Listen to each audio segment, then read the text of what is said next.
How much time did you spend on manual busy work last year? You know, the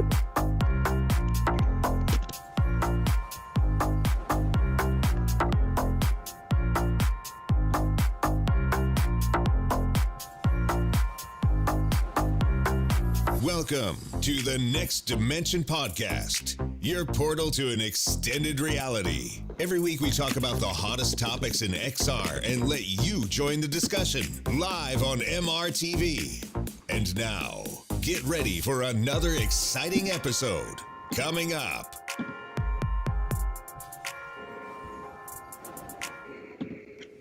Hi and welcome to episode 16 of the Next Dimension Podcast, your new podcast all about VR and AR. And in this episode, I'm so happy and honored to have a very special guest here. It's Cix Liv, how I would say it, you started LIV and YUR. So Cix, how are you doing? I'm doing the best you could in a pandemic, I guess you could say. Perfect, man. I'm so looking forward to hear from you. And of course, also here with us is VR 365. Anthony, how are you doing? I'm doing good. What is going on? All right, man. And also here with me, Sebastian, founder of MRTV. So for all of you who don't know this show yet, this show is a podcast which is live streamed every Saturday here live on the channel on MRTV. On 9 p.m. in Berlin time, 8 p.m. London time, noon in San Francisco, where Cix is at, and 3 p.m. in New York City. And of course, you can also listen to this podcast on all the podcast shows, on all the podcast providers at Google, Amazon, everywhere where you can listen to podcasts, and of course also iTunes. So we would be really happy if you love this show, if you would get out your iPad or iPhone now and open up the podcast app, find the Next Dimension Podcast, and give us a 5-star review if you enjoy this show. All right, so today we have lots of interesting things to talk about. Of course, we're going to talk about the HTC headset that has been teased by HTC. And we're going to talk about also the new Pico Neo headset that has been teased. And well, most importantly, we're going to find out really everything about Cix's, journey. That's the word I was looking for. Exactly. Journey in the XR industry. Wow. I'm so looking forward to find out all about that because I'm sure you have lots of insights to share with us. Before we get into the topics, we always talk about our weeks. How have our weeks been like? And I would like to start with you, Cix. First of all, a very short intro. Cix, tell us very shortly about your journey in the industry. What have you been doing?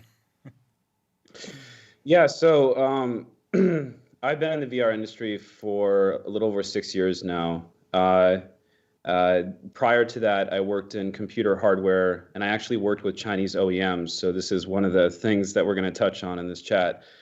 But I got into virtual reality and I moved to San Francisco, and I kind of brought a unique perspective because a lot of the people here are basically mobile developers. And I came from a background of kind of VFX and computer hardware. So I got really interested in how I can provide value there, got involved into mixed reality. Mixed reality is when you can actually see someone as they're inside of virtual reality. And when I saw that content, I thought this is the best possible way for people outside the headset to understand what's happening. So, we're definitely doing an abbreviated version of this, but basically I saw that technology and I thought, okay, I need to get this as accessible as possible to people. I started a company in my friend's living room where we basically set up a green screen, and that became the largest community for VR content creators. LIV, it's liv.tv. And then I started another company called YUR, which was essentially a virtual Fitbit across every single headset, HMD, and game. So the idea behind that was, using a smartwatch right now is cumbersome because you have to manually start and stop it every single time you do anything. So we were able to determine when you were starting exercise, when you were stopping exercise, all these other things, what games you were playing, what headset, without any input from the end user, and then without wearing any hardware device. We were able to predict your heart rate using machine learning. So those are the two products, and I'm working on a third one now that maybe we'll get into at some point. Wow, So. very interesting. So the third company that you're working on right now, that you're setting up right now, you haven't announced it yet, right? So are you going to announce it in this show? Probably not, right? I didn't say I was going to do that. No. So my life's mission in kind of an indirect way is to get gamers to exercise. Okay. It's something within that in the content space, more on the, I guess you could say, game side. So that's the closest tease I'll give you for now. Okay, really cool. So in today's show, we're going to find out so much more about your journey in this industry. But in the beginning of the show, we always want to know, how was your last week like? Like, how is your normal day life right now? Are you still playing any VR games right now, or what are you doing right now? How was your last week life? How was your last week in VR? Last week in a pandemic, it should be a podcast. Right.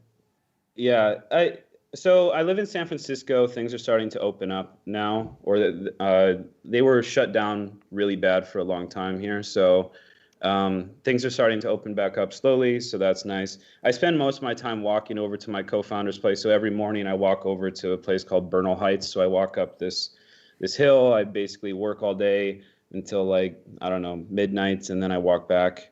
So that's most of my day. I am playing some VR games. I'm trying to do what they call in the startup terms dog fooding, where you play games or do things that are around what you're actually building. So I'm trying to play as many active VR games as I can to kind of understand what is out there, what does the industry have, what is missing. So yeah, I'm playing quite a few different active VR games, and that's actually my main form of exercise now. So getting back into that as well. All right. Yeah, right. So what is your favorite fitness VR game right now? That's a tough call. So there's one called Blast On that's recently came out, and no one really has heard of this one. But it's 1v1, and I really like PvP. Okay. So I used to be completely addicted to World of Warcraft, and I played this part in it called Arena, and I would take 5 cups of coffee and just go ham playing this thing called Arena. And I'd play it with my friends around a table, and we would go super intense. And that's really what I like. I really like PvP, and I think VR has not really had much PvP, and that's really just because of the critical mass of users hasn't quite been there yet. But we're starting to see multiplayer become a more commonplace now, which is nice. Right, absolutely. And being together with other people in VR is simply amazing. I love it, and it's really magical. Cool. Yep. Cix, we're going to hear so much more from you in this show, and I'm looking forward to it. But now we're going to hear from Anthony. Anthony, how was your week, and what have you been doing in virtual reality? Yeah, so my week, I don't really have a lot of games to talk about. I can mention quickly, though, I was kind of in a funk mentally for a while there. And the nice thing about VR is there are certain games that and experiences that you can go into that have a habit of changing your entire perspective a little bit, because this is this sensory overload situation. You're cut off from everything. And sometimes you can kind of relax and reset yourself and get a better feeling. And for me, the number one game that I recommend for anybody that might be in some sort of funk, they're not feeling so good about everything, is give Zing the Land Beyond a try. It is from White Lotus Interactive. It's a puzzle game. It's been around for a long time. It's pretty much on all the various platforms. It's not on Oculus Quest though, and it really should be because it would be a great game for Quest. But the visuals, it's so serene and peaceful, and the music is so incredibly uplifting. And there's all these little fountains that you go to that have like words of wisdom, you know, and it's just a cool vibe. And I find that every time I play Zing the Land Beyond, I come out with a more positive feeling than I went in. And it literally can change my mood, which is pretty freaking incredible. So I have been playing that a little bit recently. Other news that I've been doing is, so I started this website a long time ago, VRGameRankings.com. It's just a little thing that I was doing. And I've talked about this recently where I was wondering, am I going to shut this thing down? Am I not going to shut it down? I talked about this before.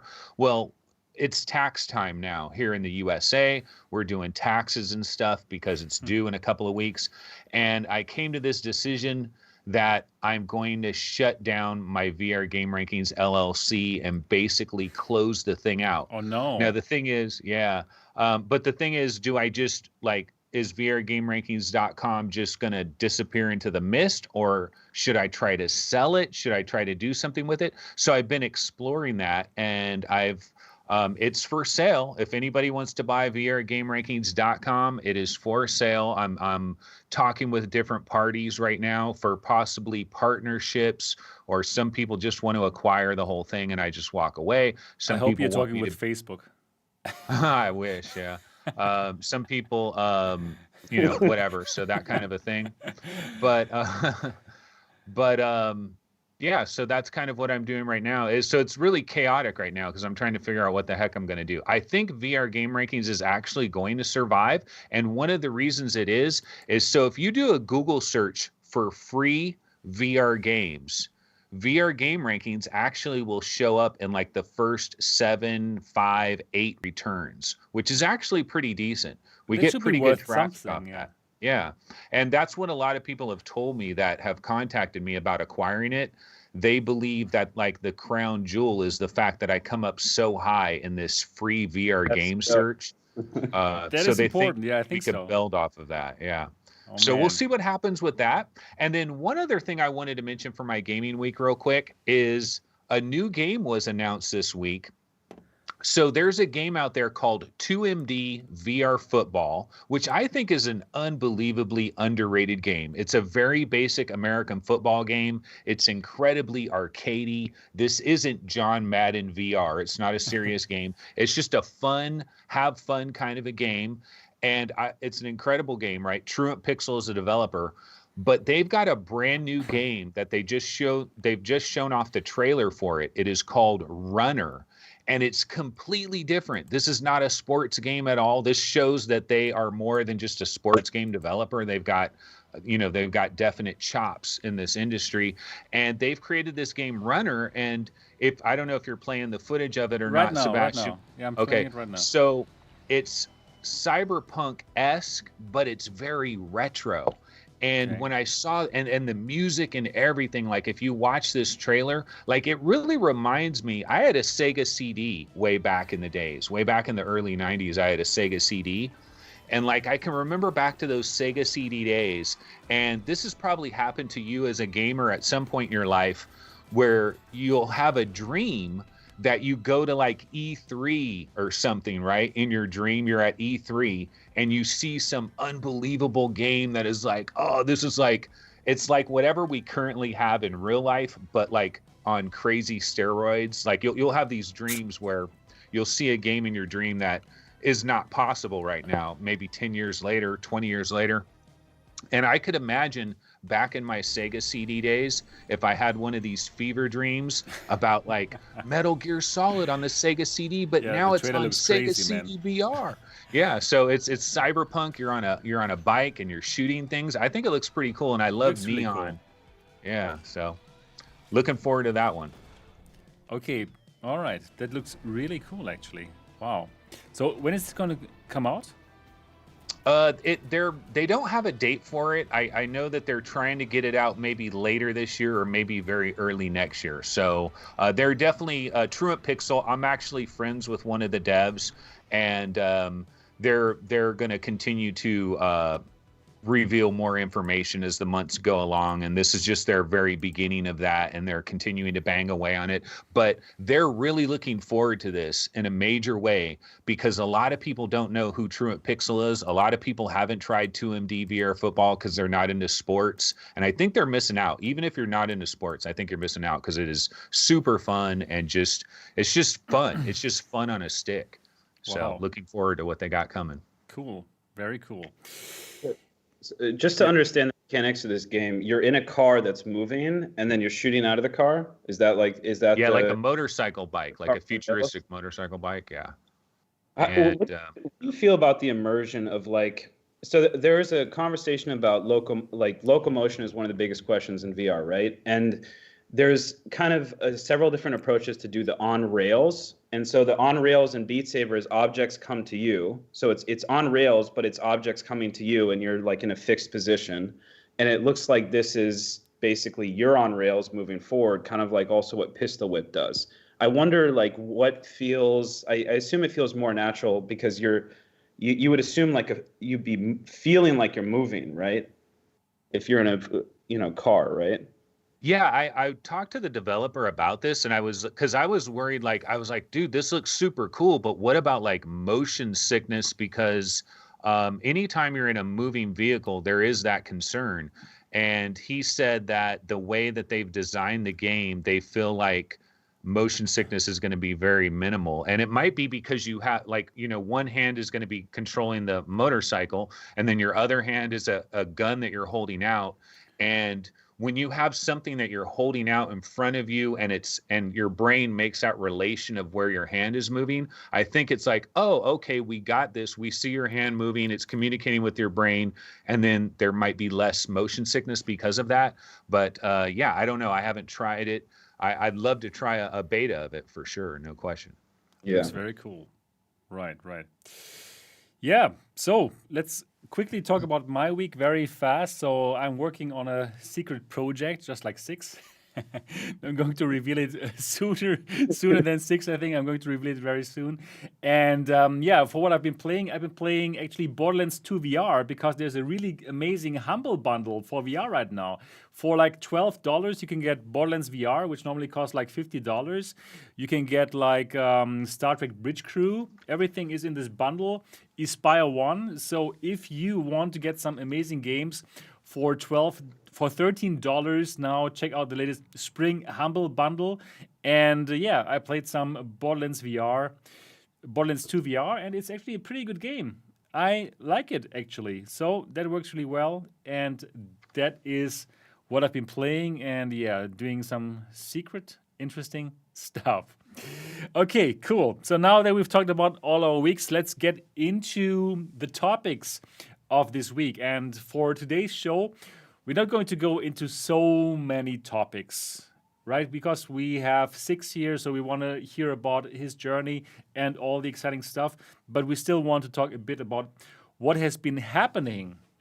And yeah, let's start today. Let's start a bit with AR, actually. And let's share my screen. We had some interesting AR topics. So first of all, there was an interview with Tim Cook about AR, and what he says AR is critically important to Apple's future, right? So we do have these rumors of the headset that's going to come out next year, if we believe the rumors, and these rumors say it's a VR headset, which also has some pass-through functions. So basically, it's an AR headset that is using VR technology. So, Cix, I want to ask you, what do you think is this Apple AR or VR headset going to be like? Do you believe all the rumors that we heard? And what are your touch points with AR? Yeah, so I have a lot of thoughts on this. Okay, where do I start? So one of the big. So has anybody heard of the the new AirPods Max, those big, huge headphones that that Apple came out with, right? Right. What a lot of people don't realize is those actually have an AR strategy.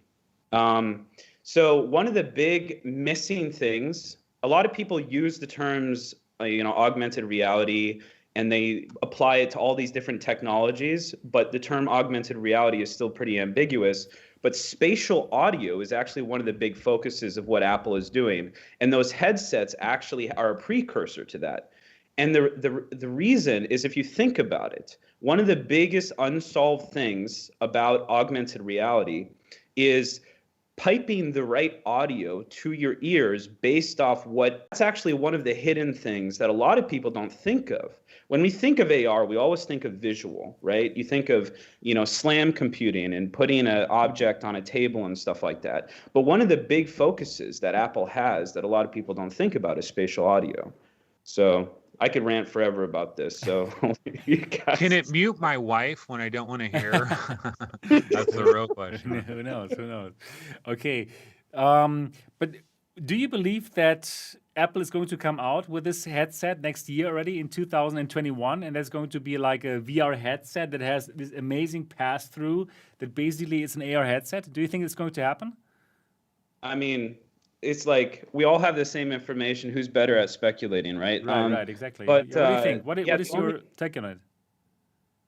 Yeah, I mean, I think the only thing that we can verify is so Apple always works in iterations, and the most recent iPhones have LiDAR in the back of them. So look at the larger macro picture because when Apple builds hardware, they do it in components, right? So they do everything iterative, and then those components become part of a larger product. So look at all the patterns of what's happening in their sub-products, and you'll be able to somewhat determine what's going to be in that headset. So the M1 processor, that came out from the laptops, what they didn't communicate is externally was that processor was actually a byproduct of their XR division. So that chip was actually originally going to be designed for a VR desktop that streamed to a HMD. So the M1 was actually a byproduct of that, and they go, well, this is so much better than a laptop that we can put in our desktops or laptops. Let's put it in there as well. So if you look at the M1 benchmarks, this thing is freaking amazing. It's blowing Intel out of the water. So imagine that in an HMD, and just that by itself. So, and then, from other industry communication I've had, some of it, I don't know how confidential it is, but one of their biggest emphasis is hand tracking. So if you're going to think like, what is their biggest focus is going to be is making hand tracking as good as possible and making pass through as good as your actual eye. Wow. So yeah, it's not going to be, everybody thinks of AR glasses as like these transparent, I put on glasses and I basically an overlay. That is so far away. Yeah. Like I could go and rant on how hard that is because I've worked on the hardware side of this.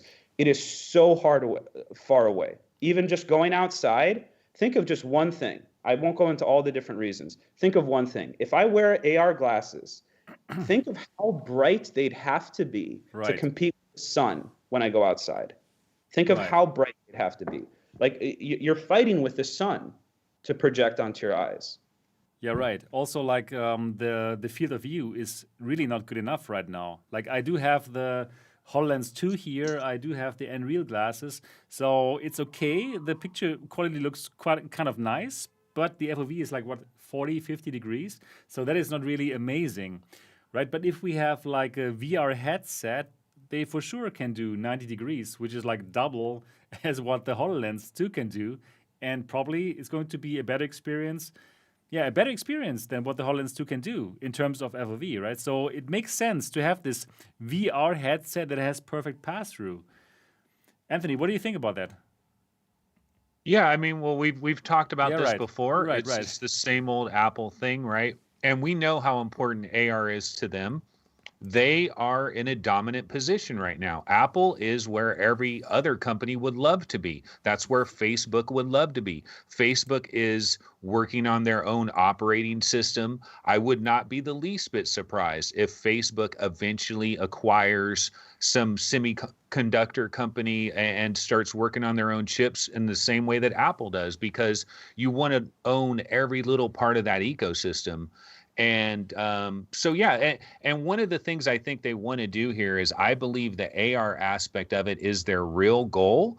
And I think they know that the AR product that they really want to have is too far away, but you want to slowly Right. build That that makes sense. ecosystem out. So you have developers, you have people that understand it, and you can do that in a VR headset. You can build out basically the way everything's going to work. And then when your true AR product comes out, now everything just seamlessly cascades onto that. Exactly. That's what I also think. So it makes sense to have this product next year, this VR headset that has passed through, and where all the developers can, put all the apps onto it. And then later, a couple of years later, we're going to have these glasses which can do real AR. Anyways, I would say that AR is getting more mainstream, at least as far as the military is concerned. Yeah, and we are going to talk about the military, because Microsoft signs a $22 billion contract with the US Army to bring HoloLens 2 tech to the battlefield. Wow, that is a huge contract. So they had already had like some kind of precursor contract, I think last year, which was about like $500 million. But now it seems like the US Army is kind of happy with what they're seeing here. And they have now signed a $22 billion contract with Microsoft to bring that HoloLens 2 technology actually to the battlefield. Wow. So the military is kind of, having the technology first there and making it kind of mainstream for all of us, checking it out first.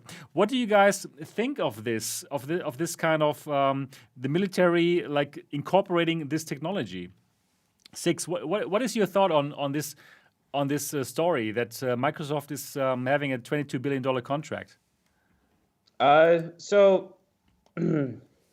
I, as an American, I kind of have a mixed opinion of our military pursuits. It's like, on one hand, we, like in a broader sense, we try to pretend like we're the patriots of the whole planet, but we oftentimes make a lot of mistakes. So, I'm going to say that before I get into my opinion on the military. Right. You got to be careful about these type of opinions, because I don't want to be labeled as a warmonger or anything, and I wouldn't consider myself that at all. But people can't be surprised that Microsoft is working with the military. Microsoft has been working with the military from the beginning. If you know anything about the military, you'll know that everything there is running on Microsoft products. They do everything in PowerPoint. You ever think really? like, Wow. yeah, when you're That's thinking scary. of like, Yeah, that is a bit scary. Yeah. when you're thinking of like, okay, it's wartime, and you have all the fancy like movies about what happens in war. It's a general putting stuff in PowerPoint, and then he's going and he's pressing the slides, and he's saying, okay, this is how we're gonna do this and this. They're using PowerPoint most of the time. Wow. It's not some like fancy amazing software that the military uses. Like, the military uses a lot of privately held companies' software. That's actually how they got into that whole hacking scandal recently with the solar panel company. What was it called? Solar whatever. They have a certain quota that they have to fulfill from private organizations. So a lot of the stuff that the military uses is from private organizations. So the people who are upset about that, I get it, but at the same time, like, Microsoft's been working with the military longer than anybody who complains about that. So I don't find it surprising, I guess I could say. All right. Yeah. What a huge contract. I mean, $22 billion. That's crazy. So Microsoft is doing good business with their AR technology, like years before this is going to go to the consumer, even though it's going to start soon, of course, right? But they are already big in business with their AR. Anthony, do you have any idea, any thought about this story? Yeah, well, one of the things I know about this one is so the previous contract was about $450 million, Okay. and it was basically um, so that they can see if this would be viable for their real Right. contract. Right. And they got, I believe it was like 2,500 HoloLens headsets that they tested out for this, and they found out two major problems: that it wasn't rugged enough for actual use, and that the sensors had problems at night. And so they went back to Microsoft and said, well, here's the thing. We got to make this thing way more rugged, and the sensors got to work better at night. And Microsoft worked on that aspect of it. And then they worked out this deal for this $22 billion deal. But the crazy thing about it is this $22 billion deal is for a maximum of 120,000 units, I think. It's up to 120,000. It might be way less. And if you actually do the numbers, like these are like, $50,000 toilet seats basically. So it's pretty expensive what they're paying for this stuff. And then of course, of the Microsoft employees that were complaining about this, one thing that a lot of these stories don't mention is it's literally like a dozen people. So there's like 14, 16, 10 people that are really complaining about this. It's not like there's thousands of employees in Microsoft that are up in arms over this. But, it's a war thing. And eventually you got to come to a decision of, okay, is this actually going to allow Microsoft? Is it going to allow the military to be that much more lethal? And soldiers on the ground, like actual foot soldier troops, like our modern day warfare is probably not going to be that so much. So I see this more as like just tactical, just like trying to get information on coordinating and things. I don't necessarily I don't see a horror scenario where these HoloLens 2 headsets are going to allow the military to like see through walls and see that guy and be able to ricochet a shot off the window and hit the guy in his head. I think that's more for the movies and stuff. So I'm not so much up in arms over this. I think, eventually we'll get to that one world government, right? And then there's one military for all, and we battle the aliens and everything will be great. I'm going to get it political. Yeah. I think, if we were to take my opinion about the military in general, in a broader sense, that's one thing. And I think people should be concerned about overly military spending. But in this specific sense, I think a lot of the reason that they're incorporating this is for things like friendly fire. One of the biggest issues people have on the battlefield is like, where are my allies, right? Like you can do it in audio, and that's why they use all these various different commands. But to actually be able to visually see, okay, my allies are in these locations, and they're at this distance visually, could prevent a lot of accidental friendly fire. I like it because I'm from Germany and we are your friends now. So please wear those things. Hey, that game? Keep talking or somebody explodes. Yeah, right. Like Microsoft's gonna, the Army's gonna be able to, it's a bad joke. I was gonna say they're gonna be able to play that real game, with like these like dirty bombs that they have to disarm with using a HoloLens 2 Live. That's a terrible joke. I'm sorry. That's okay. As you say the joke, you're retracting it at the same time. Yeah, right. God. Very good. Yeah, Next Dimension Podcast, the podcast of the bad jokes. I like it. So, but anyways, let's get back to normal. Cix, I want to ask you in general, what do you believe? You're a big believer in virtual reality, obviously, right? You've been starting 2 companies who made a big impression on the industry. But I want to ask you, what do you think about AR? Is it going to be more important than VR in the future? What are your thoughts about AR in general? This always gets into a really intense battle of semantics of what do these words even mean? And now we're using catch-all term XR, which I just don't like. What do these terms even mean? And I think whenever you think of technology, I think there's 2 ways to really think about it, which is what does it replace in the physical world that you already use? For example, our phones right now, are they just phones? We call them phones, but are they phones? No, they're a calculator, they're a spreadsheet, they're a text communication device. They're all these different things that would be 300 different physical products, a few decades ago. So then the question that when we look at these technologies is, what does AR replace? So AR replaces the phone. AR replaces, the headphones technically, because it would be connected to you. So like, what do the technologies replace in the real world? And then I would say that it's just going to be two different things, which is like, if you want to be fully immersed in a game, like you would want to be when you're playing a console or watching TV, you want to be fully immersed in it, right? So for that technology, there'll be virtual reality. And for productivity and things that you need to be aware of your conscious environment, there'll be augmented reality. And I think this whole debate of like AR is so much bigger than VR. Well, game PCs have had their best year in history. And everybody's been saying consoles are going to kill gaming PCs forever. And it's just, I think the different approach to think is just like, there'll be times you want to be fully immersed into technology, and there'll be times you want to use it as a peripheral, right? And people are already using AR. If you ever walk around and you see someone looking down at their phone as they're walking, they are literally using AR. They're just using a less optimized version of it, right? When you're walking and looking at your phone, you are using AR. Yeah, it's just not, Yeah, right. You're augmenting your reality by this information. That's for sure. Absolutely. And it's soon going to be integrated into our I don't know, everything. Like the glasses that we wear is going to be very exciting. Yeah, cool. Very cool. But another technology that is even... Oh, wait. Yep. Okay. Before we move on, there's one aspect to this Microsoft thing that we didn't bring up.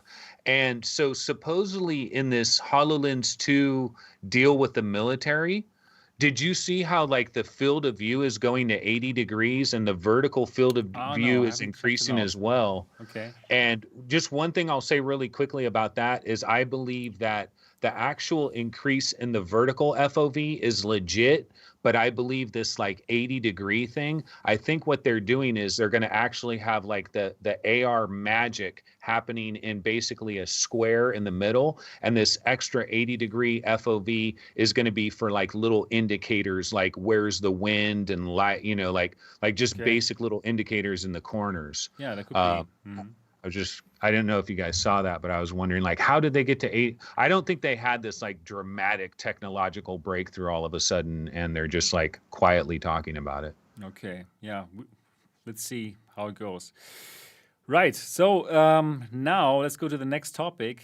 And the next topic, like a very interesting one, is actually brain-computer interfaces, BCI. And we had a very interesting news, and that was about Neuralink. So Neuralink is revealing or has revealed a monkey playing Pong using only its brain.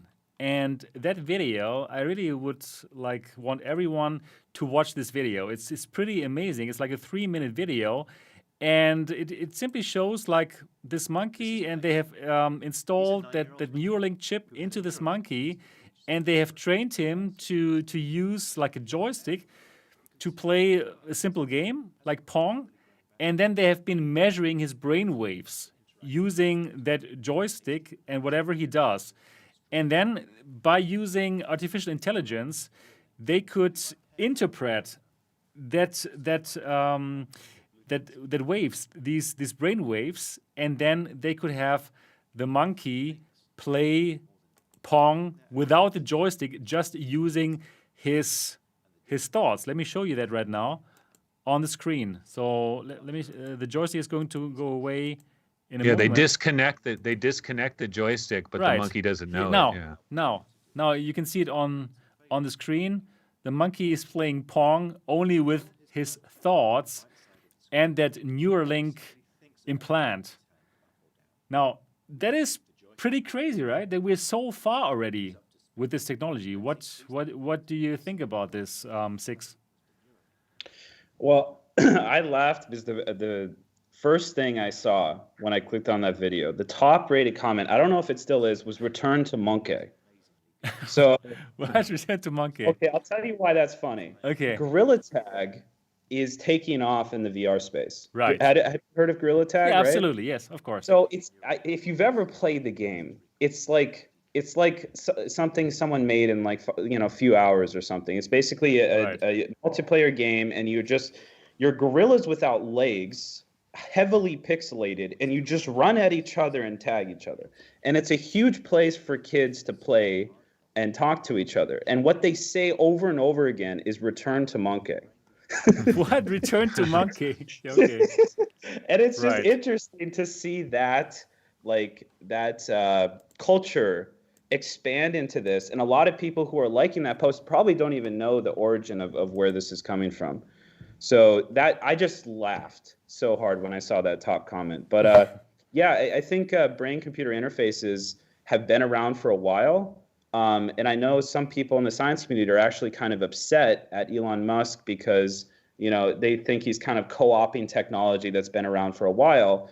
And I think that it's important to note that Elon Musk doesn't necessarily create technology that no one's ever seen initially. What he does is he tries to approach it in a way that makes it economical and actually makes it eventually a consumer product or eventually economically feasible, right? Because NASA never focused on trying to be economic with their rockets. People who did electric cars never focused on being economical. So when you're looking at Neuralink, it's borrowing from a lot of technology that already existed, but he's always hyper-focused on how do we actually make this product into something that can get reach. And then, he markets it to millions of people. So Right. Yeah. So it's a smart thing to do. Anthony, what did you think when you saw that? Yeah, I was like, wow, this is going to get real scary real fast. Yeah, And right, it right. actually, it's working very well. And we can see some kind of future where everybody has a little bald spot on their head and they basically got Neuralinked up. But one of the things I thought of actually is like the killer app for this. So here's Yeah, a little Pong, story. obviously. Well, yeah, but here's a little story. So like there's times where I'm laying in bed at night, okay, and my dog has a habit of like he comes into the room and when he walks into the room, he opens the door, swings the door open, and then there's like a light that's in the bathroom down the hallway. And I'm laying in bed when this whole thing is happening, and I'm thinking, God, I wish I had the ability to close that door and turn off that light, but without getting out of bed. And Neuralink will solve this for me. So I'm ready to sign up because have you ever been sitting on a sofa and you're like, No. you're like lower the volume love of this it. channel, switch it to a different channel, just Yeah. in your head, like it would be amazing. But Yeah. what is it? Is the future just sitting here and you're like, I think of an Amazon product, Yeah. and then Oh yeah, absolutely. like we're going to be like that movie Surrogates, where it's just like we're sitting there and we're like 400 pounds and we're just controlling all these like avatar versions of ourselves. Yeah, DoorDash is just going to That's not show a up at the future right I want. time. It's all going to be great. Oh my God, it's crazy. I was really like surprised like how far this technology already is. I mean, that this works so well, right? That using AI, you can kind of like understand those brain waves and then make that joystick move or that paddle from Pong. It's pretty amazing. So like But the phone right there, like the phone interfacing with the thing in your head, that seems so unbelievably dangerous to me because phones can be hijacked, no problem. yeah, wow. Anyways, this is crazy that we're already so far. And recently we heard that Valve is also like working on this, right? Not actually like writing into the brain, but also more like reading from the brain what the player what they feel when they play a game. It makes so much sense, right? To kind of understand if the player thinks the actual game that they're playing is like complicated or is too easy, and then they throw some more enemies at you. Wow. There's so much interesting things that are going to happen in that space, and it sounds like science fiction, but it seems like we're really so close. Very, very interesting. Yeah, there was the Neuralink news, But anyways, let's go through the news a bit faster, and let's go to the next news. And now we're getting into the VR space, and we're getting into the standalone space, right? So we're looking for that competitor for the Quest 2, and well, at least in China, some interesting things are happening. So there's Pico, and Pico had the Pico Neo 2, which is a standalone headset, which was mostly focused on enterprise, at least here in the West, right? In the US and also in Europe, it's solely an enterprise headset. But in China, actually, it is also a headset that people use for playing games because there is no Quest, right? There is no Oculus because Facebook is not allowed in China. So now Pico unveils the Neo 3 standalone headset, and it's going to launch on May the 10th in China. And actually, this is a headset that is marketed to consumers in China with also lots of games, and they have their own studio for games. And what we see here on the website is actually a headset which looks kind of like the Pico Neo 2, but the controllers look different. For the Pico Neo 2, we had like 2 cameras for the tracking of the headset, but for the controllers, actually, they did use a different kind of mechanism to track the controllers. There was some electromagnetical field that was being used in order to track the controllers. Now it seems like they also do the optical tracking with cameras, just like the Quest is doing it. So that is pretty interesting. So the Pico Neo 3 is going to come out in China 10th of May, and it's most probably going to be focused on consumers in China, but I don't think it's going to be focused on consumers in the West. What do you think, Cix? Is it going to be in the West only going to be focused on enterprise, or are they also going to try to get to consumers in the West? I don't think it works for consumers. At some point we're going to have this conversation in this call, but the Quest 2 is being sold under cost. They have the largest portfolio of content. And even though people, kind of hate Facebook, at least it's a well-known brand. What a lot of people need to recognize is the difference between consumer and enterprise is oftentimes just whether or not the company can afford to be consumer. Because these days, consumer is unbelievably difficult. You oftentimes have to sell hardware at a loss. You have to, even when you buy a phone from Verizon, it's subsidized by the carrier. So people have this incredibly high expectations of consumer goods, and they will not buy hardware that is sold at a profit anymore. When you buy an Amazon Fire or a Google Chromecast, every single consumer hardware device that you buy in America is sold under cost now. Except for Apple. Well, right. You're right. That's true. But Apple is subsidized by, or at least the phones are subsidized by the carriers. So, instead of being, $1,500 out the gate for the new Max or whatever, you're paying it in $30 installments. So the sticker shock is not as apparent. But yes, that's a good point. But a lot of the other companies that don't drive revenue from hardware costs, they're all based off either ad models or subscription models or things like that. All those have hardware that is sold under cost. So the problem that a Chinese company will have is they'll come to the United States. Now we have is it 25 or 30% tariffs? So on top of that, the reason our video cards are insanely expensive in the United States is now we have an additional 20, 30% tariffs. So every single PlayStation that we buy now is actually sold even more under cost for the manufacturer due to that. So anyway, Pico is going to have that issue where entering into the market is going to be more expensive for them, and they can't sell their hardware at a profit. So then they'll have to pitch to enterprise. And, Facebook has failed notoriously on their B2B offerings. So that's what the angle that they're going to take. Right. Anthony, what are your thoughts? Do you think there's any company that has a chance to stand up to Facebook in this kind of standalone business? I And I'll be just back in a think the moment. Yeah. I think the barrier to entry is like just what you're saying there. I couldn't agree more. I mean, not just a company from China trying to compete with Facebook, but it could be an American company. It could be a Japanese company like Sony. I think Sony probably considered the possibility of making a Quest competitor, but who wants to get into that war? Who wants to get into a price war? Like Sony doesn't like giving their stuff away.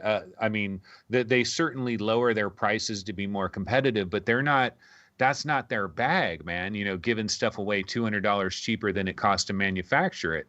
And so anybody competing with Facebook in the standalone market, why? Who's going to do that? Where's the incentive? It's not happening. Yeah.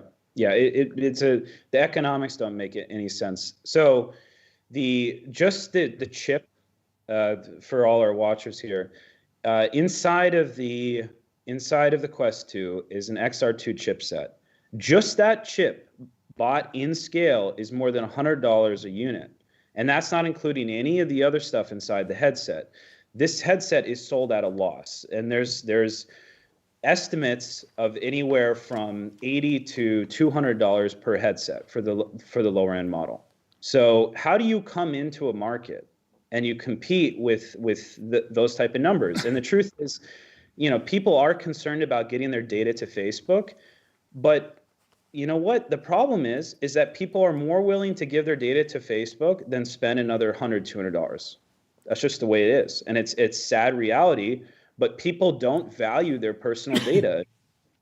And that's why that these ad-driven companies like Google and Facebook can sell hardware under cost. Because if you work a lot in startups, you realize one of the biggest issues is not the product that you make, it's how to distribute it to people. And that's why a lot of hardware companies fail. It's not that they don't necessarily create a great prototype. It's that they can't get the supply chain to actually get the product that they've made to the end user. Because when you build a hardware product, they'll say like 300 different components. If you don't have that one screw or that one tiny little thing, you can't complete the whole thing. And that's what makes hardware so hard is it's 100% or zero. And these parts come from all over the place. Cool. I'm wondering about one question. Like in the US, let's say if there was a company like Xiaomi, like it's a big player in China, and they also like having these products which are really cheap. Their phones are really cheap, right? And if they came to the market, to the American market, and they also had like a headset which is also really cheap, let's say $250, and they could also pull it off in terms of money. Do you think the American people, they would prefer to give their data to Facebook still, or would they care more about like Xiaomi being a Chinese company? Well, I think the tariffs, like you talked about the tariffs. Right. I don't think, like I think it's they couldn't that do much it, right? harder They couldn't to do that. Okay. One little interesting thing, though, one little interesting angle of this whole thing, I noticed in the Road to VR article about this headset, is they talked about how Pico already has their Pico store, and there's 400 apps already there, I guess, for the Pico 2 or whatever. And they have localized versions of Super Hot VR, Apex Construct, Angry Birds VR, Isle of Pigs, and Rakuten X. And this is the first time I've heard of this. And this is interesting because think of all the developers that are trying to work day and night to get their game on the official Oculus Quest store, because that is where dreams are made. If you don't get on that official Oculus Quest store, you are screwed. And where's their other option? They don't have a fallback option. They don't have another platform they can go to. But at least in China, maybe they could go to the Pico store. I'm not sure. Do you know which processor is actually in Pico 2? I'm guessing it's the same as the Quest processor, Quest 1 maybe? In Pico 2, it's a Snapdragon 845. I don't know about Pico 3, but yeah, probably it's also going to be even an XR2. I believe so, yeah. Yeah, well, so perfectly compatible, yeah. Right. Yeah. Well, one of the secrets that a lot of people don't know is that Facebook actually had an exclusivity with the XR2. That's why they came out. Really? Well, think about it. No other headset magically had an XR2. Right. They had a timed release, so they could come out with the XR2 before anybody else. So they basically set the market standard, and they're blowing so much money compared to everybody else that it just becomes an economic issue at some point. Right. Do you think Facebook is losing money on every Quest Every 2 headset. sold? Every headset. Wow. What do you think? How much are they losing? I would say around $100 every single headset. What? Yeah. Really? $100? That's crazy, though. Yeah. That is really crazy. Wow. It's worth it though if you absolutely they are absolutely dominating Yeah, in of this course. space. We're going There's to talk no about one. this in a I moment, mean, yeah. they Exactly. got beachfront property. Yeah, Yeah, well, absolutely. what you have to consider, what their strategy is they're doing something called, they're basically seeding the market, and they're winning the market at loss, because if they become the standard, it's so much harder to fight them. Because think Right, about it. right. You're just talking about the Pico and having Super Hot. If I already bought Super Hot on my Quest, why would I buy it on Pico, right? So the only way that a HMD competitor is going to come in the space and beat Facebook is content on the level of Beat Saber that is exclusive to their headset, at least on the consumer side. They're Right. going to have to come out with like World of Warcraft VR and then have it be exclusively tied. In fact, that was one of the big reasons Facebook acquired Beat Saber. So if you notice the time frame for the acquisition of Beat Saber was acquired shortly after they came out on the PlayStation. And the reason Facebook was so terrified of not owning Beat Saber was because Beat Saber was basically in 50% of all headsets. And what they saw was Sony has a reputation of buying game studios, because this is how they basically churn out AAA titles over and over again, right? It's basically subsidized by Sony. Tip for tat, because Insomniac went to Sony, right? And Insomniac made all those VR games for Oculus early on. Right. So what Facebook realized is if Sony acquires Beat Saber, they could literally take away our ability to corner the VR market. So that's why they had to acquire. So they acquired Beat Saber, and they acquired that other game. I forgot what it's called, with the developer who created that one like Viking game. Anyway, I forgot what it's called. It's the most AAA. Oh, VR. Sanzaro. Yes. All games. right. Yeah, wow. So, wow, I'm still like thinking about like Facebook making $100 loss on every single Quest 2 sold. Yeah, but anyways, it's a great investment for them into the future, right? They also believe in the extra future, in the spatial computing future, and they are dominating the market as we speak right now. Yeah, right. But there's one hope. And that one hope, Oh God. yeah, who knows, might be HTC. And that is the next big thing that we're going to talk about. So now let's have a look at the latest tweet. The latest tweet from HTC. And it is the one that you're seeing here right now on the screen.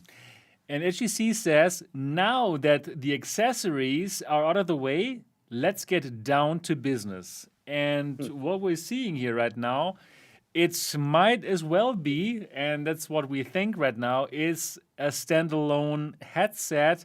And we see here one camera.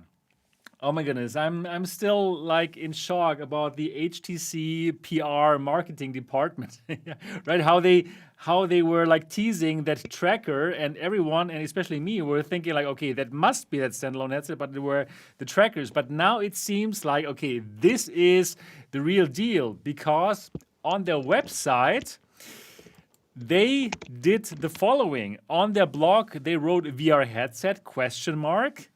And then they show this kind of headset, and there's something over it, some kind of cloth or what, and they say VR headset confirmed. All right, okay, it is a VR headset, and if we're looking at at this picture here that they have posted, it seems to be like a standalone headset with inside-out tracking. So, Cix, I want to ask you, what do you think is the next headset of HTC going to be, and do you think it has a chance on the market? Is it going to be a headset that is going to be focused on enterprise, or is it going to be focused on consumers, or is it going to do both? What are your thoughts about it? It's going to be more expensive than people think. Okay. I think that people really need to get ready for the sticker shock. HTC as a company needs to make money from content, or from their hardware. Right. From their hardware, because they don't make money on content. The Vive port is not necessarily a significant revenue driver for them yet. I hope that changes, but I think people should be prepared for a price that is very high. I think that what they're going to do, so a few thoughts here. They're going to have a higher resolution panels. They're basically going to go down the spec sheet of the Quest 2 and try to beat it at least a little bit in every category. So I would assume they're going to have higher resolution panels. I would assume so. What some people don't realize is the XR2 is actually downclocked in the Quest 2. Right. And they're doing that Because for of the thermal heat, right? reasons. Exactly. Yeah. Right. Yeah, they're doing that for thermal reasons, and they're doing that for battery consumption reasons. So the XR2 is actually underclocked inside of the Quest 2. So if they come out and they basically clock it at at standard, they'll be able to push it a little bit higher. So my guess is it's going to be a spec war, and they're basically going to be like, well, it's better than the Quest in every single category, and they're definitely going to double down on the don't need a Facebook account narrative. But I think they are going to still have to focus on enterprise because of the cost of the hardware, and or pro consumer, because they're going to fall into the same issue, which is they can't sell hardware at a loss. Right. That makes sense. So, what do you think the sticker price might be? What do you think? How expensive might this headset be? Cix. Like $300 more, probably. It's gonna. I have information I can't say, but it's gonna be more than people. How do I say it without giving a number? It's gonna be close. Oh. Is it going to be like shocking, or is it going to be okay? Is it going to be an acceptable? index or a reverb? It's gonna be an index. Okay. Wow. But not quite. Not quite. Okay. It's just gonna be more than people are expecting. So. Okay. All right. Hey. So So from what you're saying here, I have the feeling it might be more like the $700, $800 range. I think it would make sense to me if they're selling it. Yeah, they must make a profit out of it, exactly like you said, because they don't have the big platform where they're selling lots of software, right? So they still in the same position like before with their other headsets, where they simply have to make money off the hardware itself, which is not a great position. But Cix, do you think this is going to be targeted at consumers as well? Do you think there's going to be like games on it?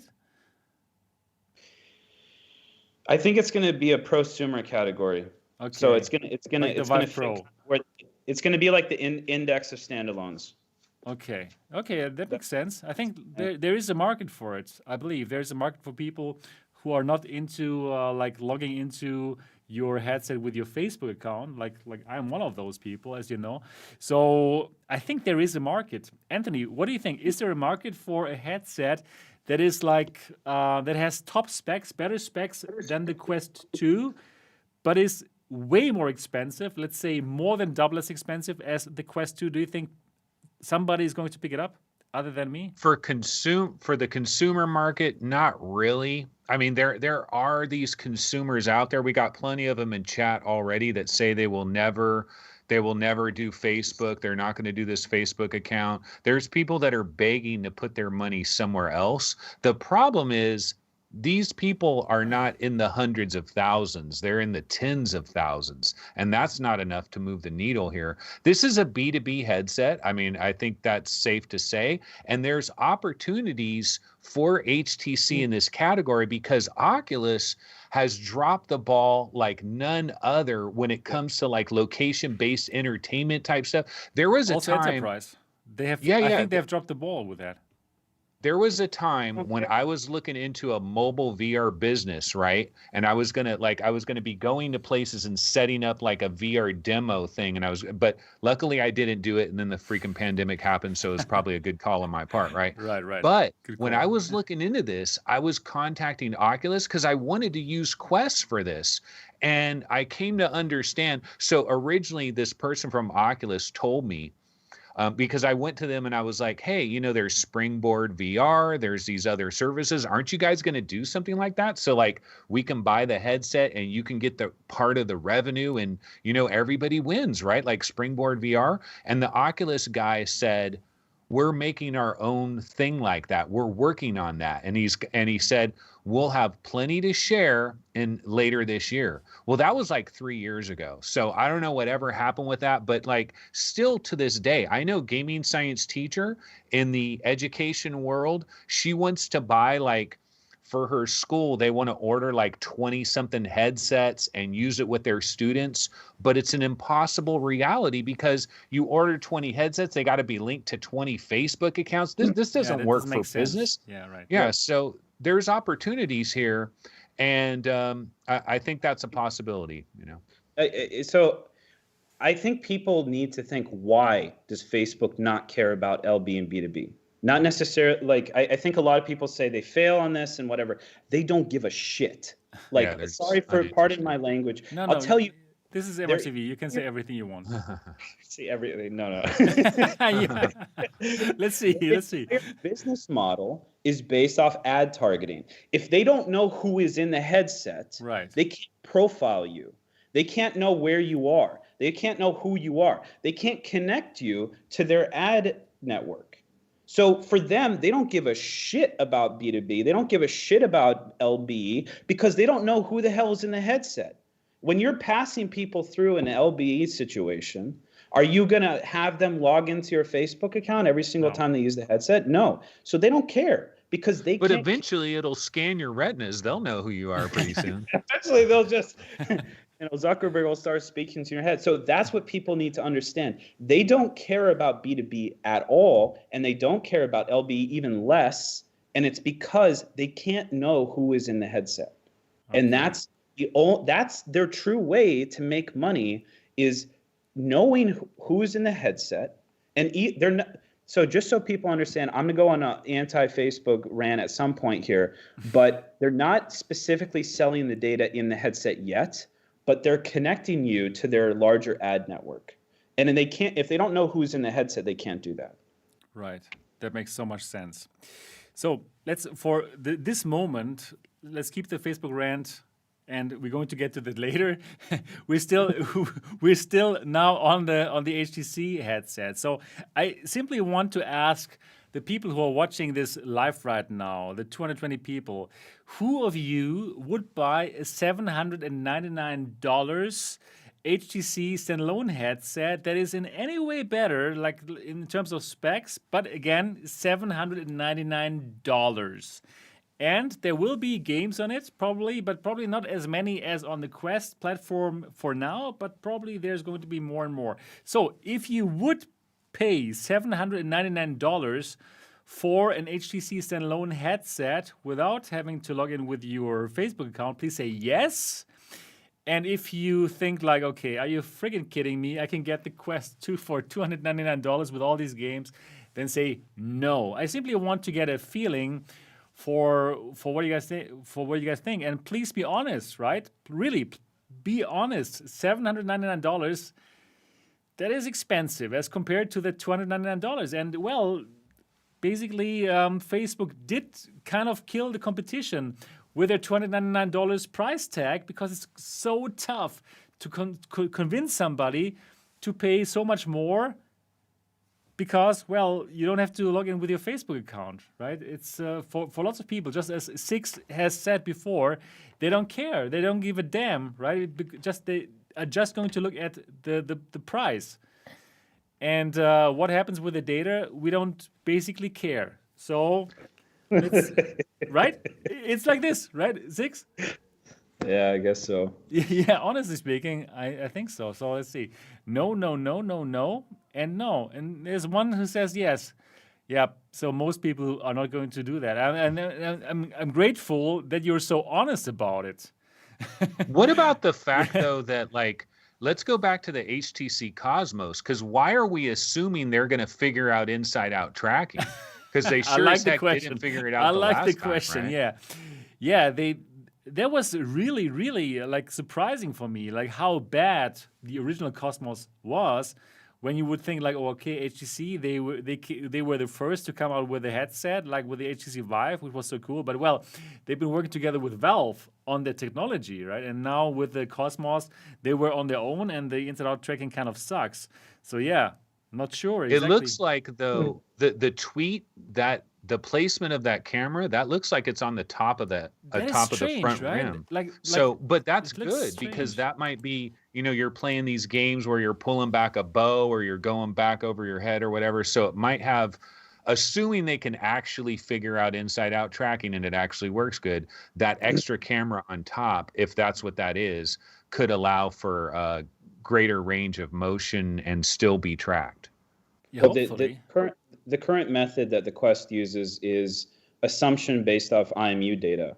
So it goes, basically I can see it with the constellation tracking and the LEDs that are blinking on the controller. I can see it, I can see it, I can see it, I can see it. I can't see it, but I can still tell how much the IMU is moving, so I assume it's here. Right. So that's why even though the controller goes out of the field of vision of the cameras, it'll still have some general idea of where it is.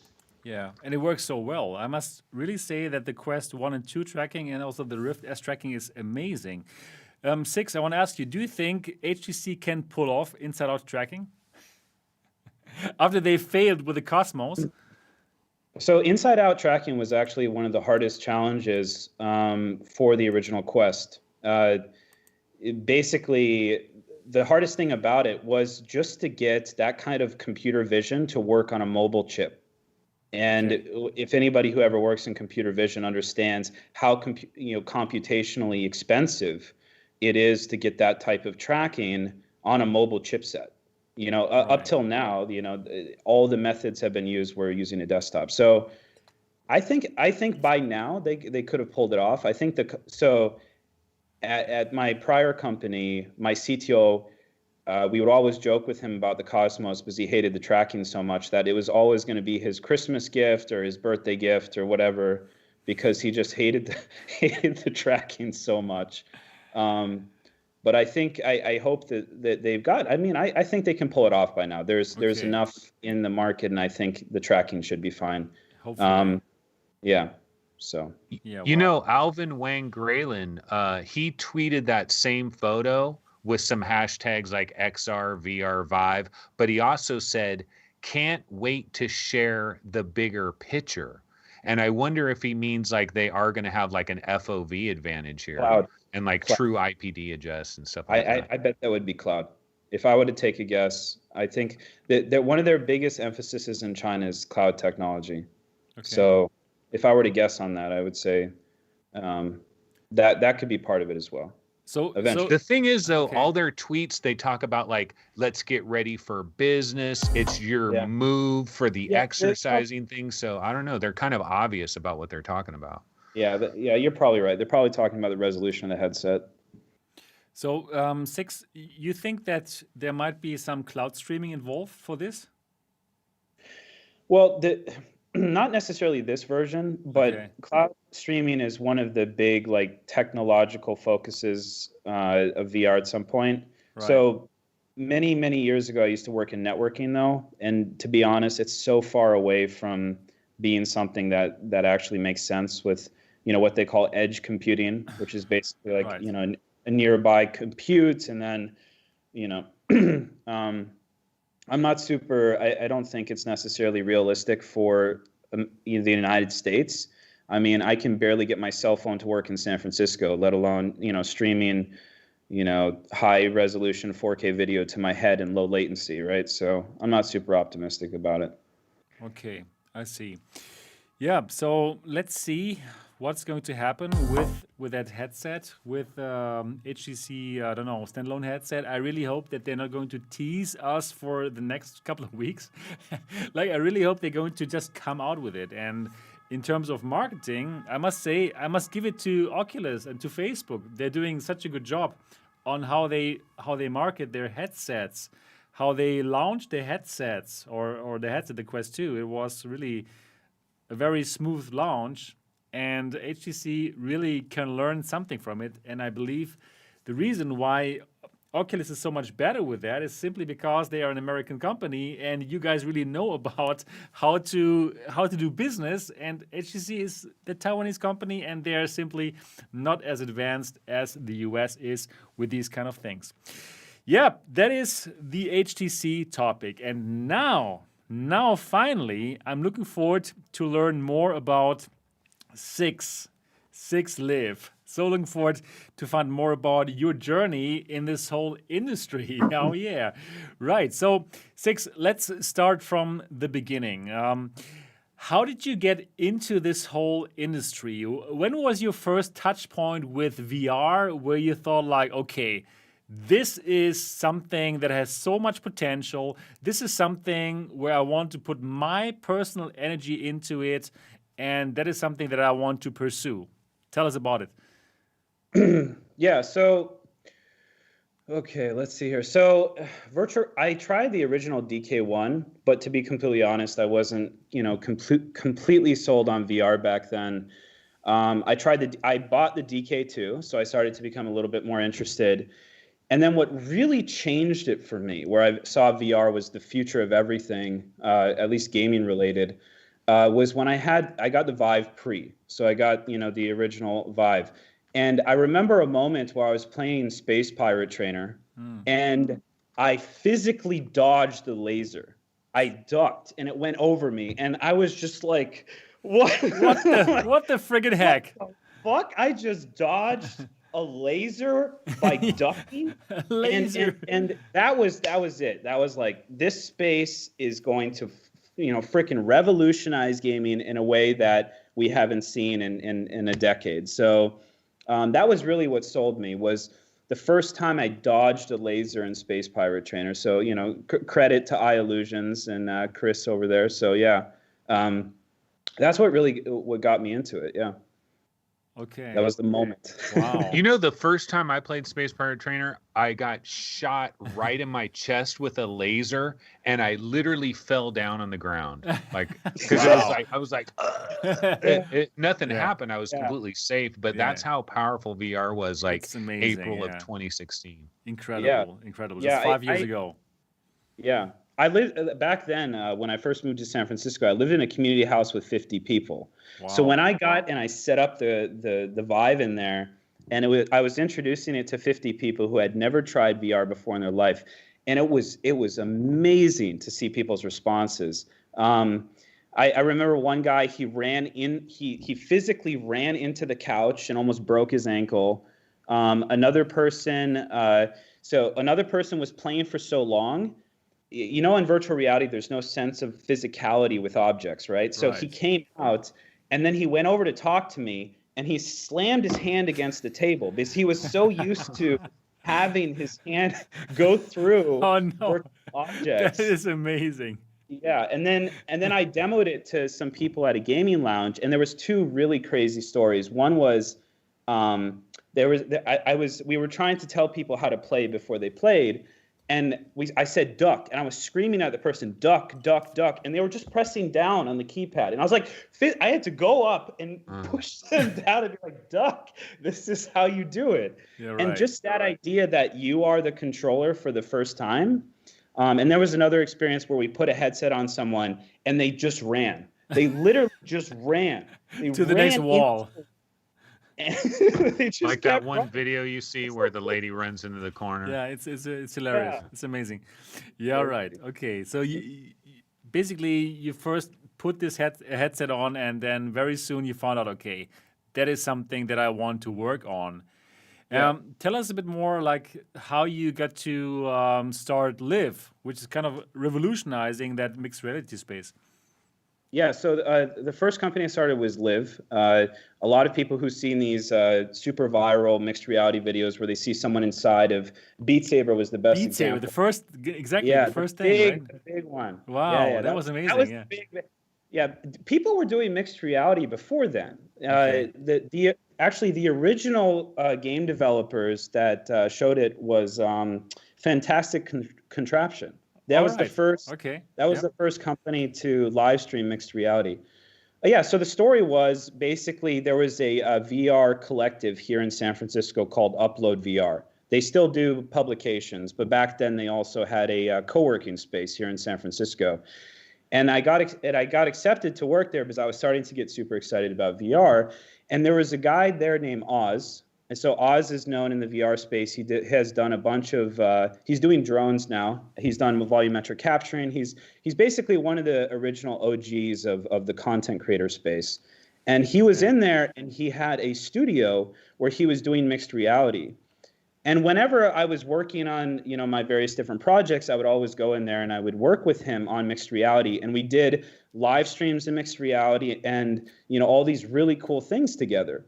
And I looked at the technology and I said, you know what, this is a connection of a lot of the things that I understand, which is VFX and hardware. How do we create this as a consumer product? How do we get people, like normal people in their living rooms, to actually do this?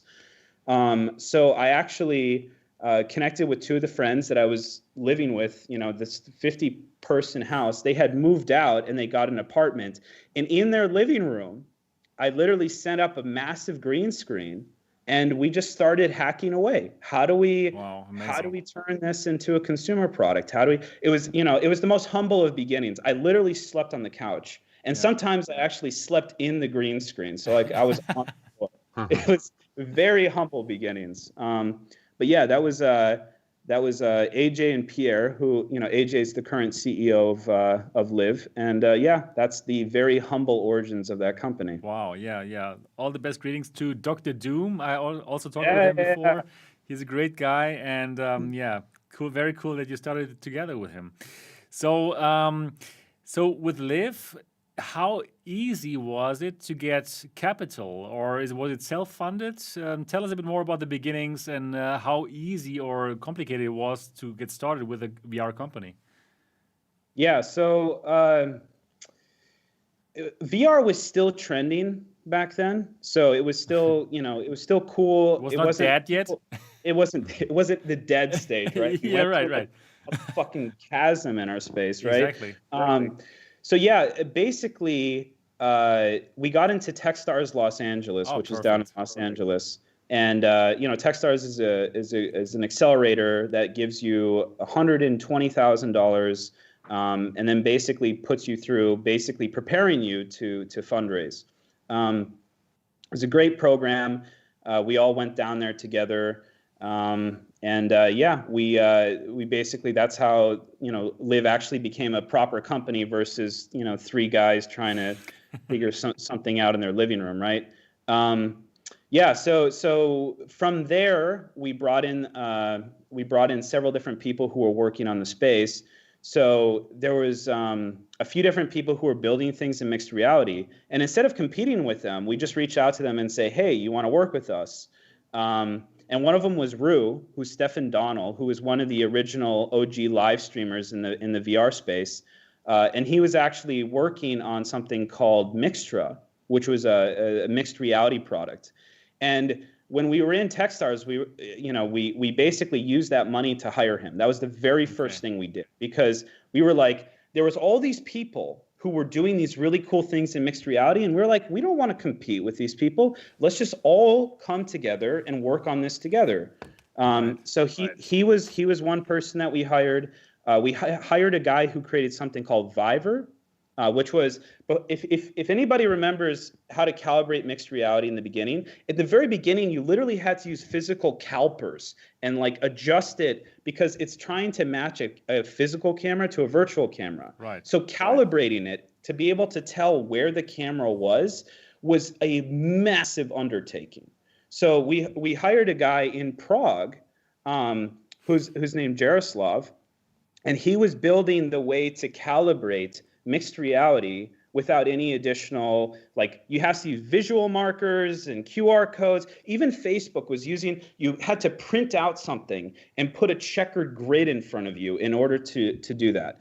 So then we hired him, and it basically, you know, it came together as a bunch of a collective of these people working on this. There was another guy here in San Francisco who was working on the Kinect background removal.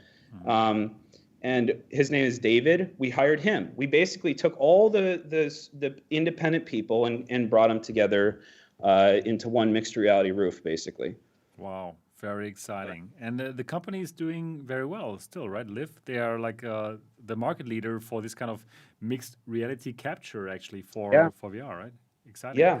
Very cool. Actually, crazy story. So one of our employees was in Prague. Right. And he was telling us about this game. He was like, there's this game that the people I know who are making, and there's lightsabers in VR, and we were like, right, really? in Prague, right. This was actually the origin, the beginning of Beat Saber, right? And he's like, yeah, we got the first build in the United States of this game because the guy that we were working with was in Prague. Wow. He was like, this game is really cool. So we had an alpha, like a super alpha build of Beat Saber. And he was telling us this is going to be the next big thing. And we played it. And we were like, this is really freaking cool. But what was so amazing about it for us is that it works so perfectly with mixed reality. Right. Because one of the biggest issues with mixed reality was it doesn't work with most games. Most games, you look at it and you go, like, anytime the context is constantly switching and you're like looking that way or you're looking this way or like there's something happening behind you, it just fails because, you know, like people who are watching don't know what the hell is going on anymore. But what was so magical about Beat Saber and mixed reality was you could have a camera at a fixed point and then the person could understand everything that's happening. So we were like, this is the perfect game for mixed reality. Absolutely perfect game for mixed reality. Right. So, yeah, we got an early build of it. So the story goes, we got an early build of it, and there's one of the people who worked with us was named Swan. And she's the girl in these viral Beat Saber videos, right? Right. The escape video. Yeah, right? the escape video that went super That was the big right? one, right? And she was working with us. And she's also a fire dancer. So she knows how to do like fire dancing movements and everything. And she loves wearing like eccentric dresses all the time and stuff like that. So she, you know, she's really cool. And we were working together and we were making mixed reality content. And she went in there and she was like, okay, I'm just going to record a video. And she recorded it. And we literally didn't think a whole lot about it. She just went in there. I started the recording. She played a game. She did really well. She only missed, I think, one note. And then we stopped the recording. And then we were like, yeah, let's post it on YouTube. So we posted on YouTube. We didn't think about it at all. Wow. And so that is really surprising. I go down to LA the next day and I wake up. I'm sleeping on someone's couch, you know, from Techstars or something. And all of a sudden, my messages are exploding, just completely exploding. And they're like, you're on the front page of GameSpot. And I'm like, what? And I go there, and it's like 30 million views just in the last 2 hours.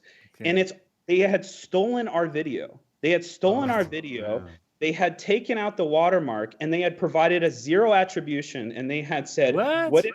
Yes, they took out everything. They even took out our watermark. What? No attribution whatsoever. Wow. And then they said, what if Star Wars met Guitar Hero? Wow. And then they co-opted and stole our video and threw it on there. And the only reason that we got attributed was the number one comment was one of Swan's friends who was like, you stole this video from LIV. You know, you need to give them proper attribution, whatever. That's crazy. And then that video became a series of videos. And I would say, honestly, those videos were one of the consumer tilt points in the VR space because those videos hit nearly 1 billion views. So it was kind of like that convergence point to this is becoming more of a consumer product. This is getting closer to mass market because, I mean, we were still in the Vive and Rift days, right? Most people couldn't afford a headset at all. So the only way they could really experience VR was through the 2D content, right? Exactly. Yeah. So wow, you've actually helped VR get into the mainstream by making these kind of videos or like enabling these kind of videos to show people how cool VR actually is. And that is pretty amazing. So it must have Can felt, I ask? yeah. Oh, Go ahead. No, go ahead. Just before you move on to the next his next business, I did want to Right. ask one thing about Liv, but I can wait till later. No, it's okay. Go for it. You Go for it. it now. No, Okay. you go for it. One thing I am curious about, it's not exactly Liv itself, but you probably would understand the answer to this. So one of the biggest problems I think we have in VR right now too is that like trailers of VR games. I think eventually we should have this future where we could be wearing a VR headset and you could see like a VR trailer. And the way I would imagine it, I don't know if you've ever played this game called Blasters of the Universe or something like that, or just your typical wave shooter type game where somebody's standing somewhere, they're shooting stuff. And I've always imagined like, wouldn't it be cool if like I could stand like 3 or 4 feet behind that guy in my VR headset and just see him doing his thing, but I'm in the actual game engine that the game is running in. Is that possible? Is that impossible? Like, what's the deal with that? So I'm going to have a pretty hot take here. I think spectatorship in VR to VR is fucking stupid. Because the problem is I'm wearing this super heavy headset. If I am not constantly interested to like a significant degree into what's happening, I am not going to want to keep the headset on. So one of the biggest focuses I had at LIV was how do we make it interesting outside of the headset? And that's for the reason of economics. A lot of people can't afford a headset, but also just because, you know, it's just not comfortable. It's just not comfortable to wear a headset and spectate someone. So there's actually a company who built something kind of what you're describing. And they were actually our competitors at LIV, and they raised like 20 times more money than we did. It was called VReal. So VReal's pitch was, we are the Twitch of VR. So the problem is when you look at normal live streaming right now, basically all you're doing is you're capturing your screen and you're streaming it to a CDN and then someone receives it on the other side, right? Right. So that's basically the technology that's happening. And it's more complicated than that, but that's basically what's happening. The problem with the whole idea of Twitch for VR while you're in VR is that it has to be so tightly designed into the game itself. And so one of the reasons VReal failed was that in order to incorporate spectating in a VR game requires a massive amount of effort and original design from the game developer. You can't just like say, I'm gonna stream the screen and then put it out there. You have to have the virtual camera. You have to sync the people coming in. It's a laundry list. So the problem is, and I actually spoke to a few people who integrated VReal back then, was that they are asking us to do 90% of the work of what this would be basically if we did it ourselves. So like as a game developer, you go, well, if I want to create spectator tools, I'll just do it myself. Because then you're asking for 90% of the effort and then taking all the value, right? Because then they would be the ones controlling the content stream. So that's the issue, is that in theory, it sounds like a great pitch. You go Twitch for VR, oh, it's so cool, right? And then some other approaches people have taken. There's another company called Sliver, which also did something kind of like that. But their approach was, I wear a HMD and I look at someone inside of a normal game. So in a game engine, you could basically just say, okay, I'm looking from this point in the game. So basically what they did is they had you be able to watch Counter-Strike and see it in 360 degrees and stuff like that. But again, it goes back to people do not want to wear a headset to spectate, right? Yeah. People with much more. So But a 3-minute trailer though, like see, the thing is, we don't, So as a VR consumer, right? I'm a guy that buys VR games. I love VR games. I watch trailers on YouTube, but you watch a trailer on YouTube and you have no idea whether you're really going to like that game in actual real life. And I just always thought it would be cool if somehow there were like in-engine trailers. It would only be a couple of minutes. I'm not spending the entire day in there. I'd get bored too. But if it was just a little 3-minute trailer or 2-minute trailer, because then you see the actual game engine, you know what the graphics are actually going to look like. I just think that would be cool. I don't know. I think the problem with that is, so in these game engines, in order to do something like that, you'd have to copy the entire scene. So you'd basically have this massive file. To be able to view it, you basically have to download a demo of the whole game, right? Because then you'd have to be able to see that perspective, and you'd have to have all the assets on your computer. Okay. So that's the problem there. It's just it's possible. It's like, is anybody going to download it? You know, a 50 gigabyte trailer, basically, right? Right. Got it. So now you have been working at LIV for quite. You've been setting up LIV for quite some time, but it seems like your actual passion is more about fitness, right? And fitness in VR. Is that right? Or, yeah, right. Okay. So tell us more about YUR Fitness. What is the basic principle of YUR Fitness, or YUR? I'm not sure how you pronounce it. Is it YUR or is it YUR? How would you call it? It's kind of tongue-in-cheek. You could pronounce it both ways. Okay. So in order to understand this a little bit more about my life story, so my name is Cix. It was not my birth name. I legally changed my name to my World of Warcraft character. That's how so cool. That's how serious I take video games, or at one point in my life. So I had identity theft, and basically what happened was the credit agencies and the government told me, well, you can basically freeze your credit for the rest of your life, or you can change your name. And I was like, okay, I want to change my name. And I remember sitting at the World of Warcraft starting screen, thinking so much about what I'm going to call myself. And I called myself Cix, and Cix became what I was called more in a day-to-day basis than my real name. So it became, because I was online so much in various different ways. So it became more of my identity than my real name. The reason I'm telling this story is because one of the biggest things I think is that video games are the opiates of our generation. Mm-hmm. And I say that negatively, but also people are so addicted to video games, it might as well be opiates. And this is the reality, especially if you look at kids. And I'm not saying that, what I'm saying is that this can be solved through the very opiates themselves, basically. So if we can make video games that are active, that are interesting enough for people to play, then we can solve sedentary behavior. Otherwise, we're going to have generations and generations of kids who are extremely unhealthy and are basically on a roadmap to either diabetes or heart disease. Oh, can I bring up a quick little point? Because what you're touching on here is exactly what I'm talking about in a certain way. So I've had this theory, I have this long distance theory that 10, 15, 25 years from now, obesity rates are going to really drop considerably.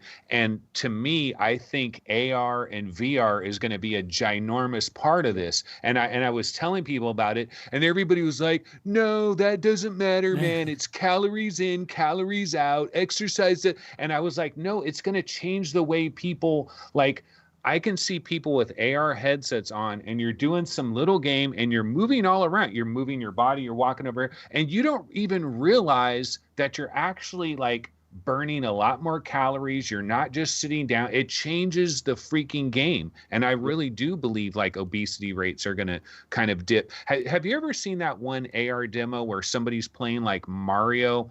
It's almost like a Mario game, and they're on a skateboard on a Magic Leap 1, and they're collecting coins in real life on the Santa Cruz boardwalk. Yeah. I think I've seen that. That shit is going to happen, man. Yeah. So anyway, go ahead. Okay. Yeah. So, no, this is definitely a dialogue here. But so there's a reason for that. And this is why I believe so strongly in exercise and VR. So look at what happened to headphones. If everybody remembers the old days of headphones, you had these big, huge things on your head. Would you ever look at that and say, every single person in the gym is going to have headphones in their head in the next 10 years? No, people would look at that and go, what the fuck, what is this big thing you're putting on your head?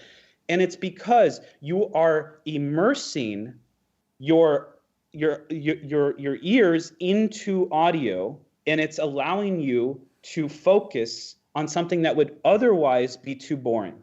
So when people go to the gym and they're exercising, they're listening to all these different music, and what it's doing is it's helping the brain cope with the fact that they're actually bored, right? If you're listening to all these different things. So take that same logic and realize that 70% of our senses are controlled by vision. 70% of how we perceive our environment comes through our eyes.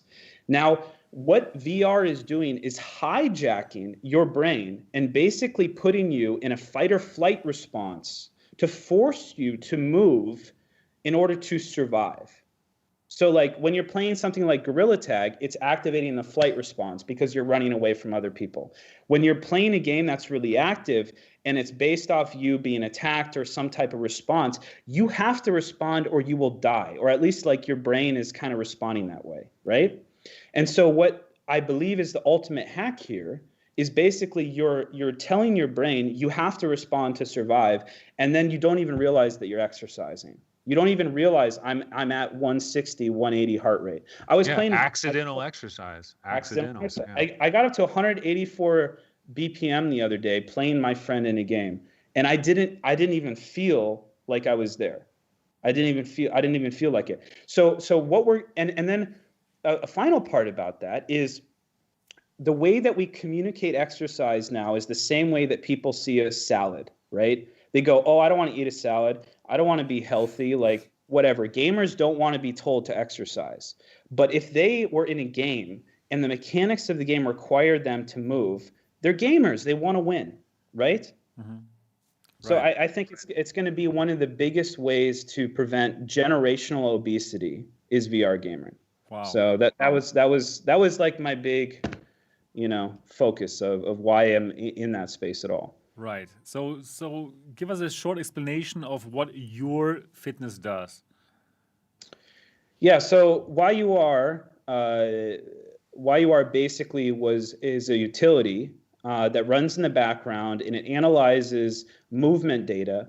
And with that movement data, it predicts various different things. It'll predict how many calories you burn. It'll assume what your heart rate is.